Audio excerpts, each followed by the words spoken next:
It's possible that your God does not exist.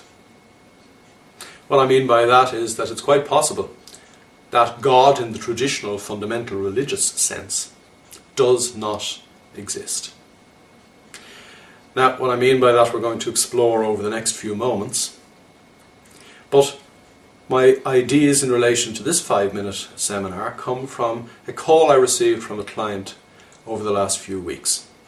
She told me that her nephew, 5 years old, had died in a drowning accident whilst on holidays. She asked me, why would a loving God allow something like that happen? But that was not the reason for her call, because she went on to explain that the child's parents were obsessed with the notion that something awful would happen to him. They were obsessed with the idea that he was going to be involved in an accident. Indeed, when he was let out on the road to play with his friends, he was required to wear a yellow reflective jacket. Such was their obsession with the notion that something awful would happen. And her question to me was, did their worry and concern that some accident would befall this child actually play some part in his death? What an incredible question, what an insightful question to ask. As I said, coupled with the question, why would a loving God let something like this happen? We discussed it for a while, we teased it out, and I made a couple of key points to her. First of all, the possibility exists that there is no such thing as a loving God.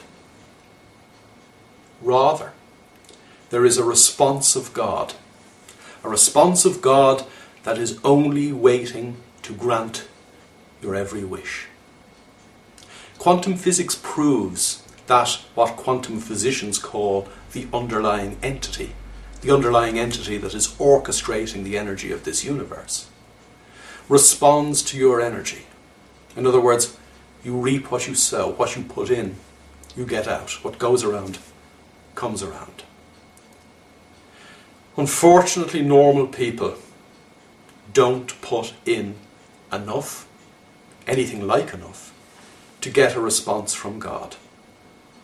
Worriers, people who might, in the example I've given you a moment ago, worry about a terrible accident befalling their child, they actually put that negative energy out into the universe. And the energy of the universe, the responsive energy of God, if you want to call it that, gives them what they fill their mind with. You need to be very careful what's lodging in your mind. As I said to a group of clients recently, unfortunately, most of us have useless, destructive, even toxic thoughts, and they're like squatters in our mind, people we don't want there. You'll never get them out, but you can ignore them.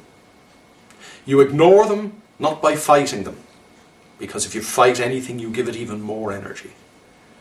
You ignore them by turning your attention away from those useless thoughts to the only place and time that matters. Now. Here and now.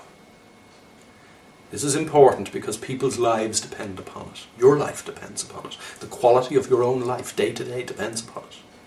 You need to see, feel, hear, smell and taste where you are now.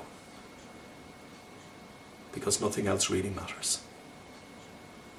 In doing so, you hook up to the response of God that will give you everything your heart desires, and even, in fact, more than you could ever imagine.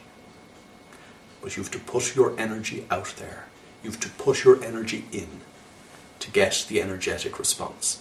And, as I've said already, you need to be very careful as to what you are putting your energy into, thought-wise.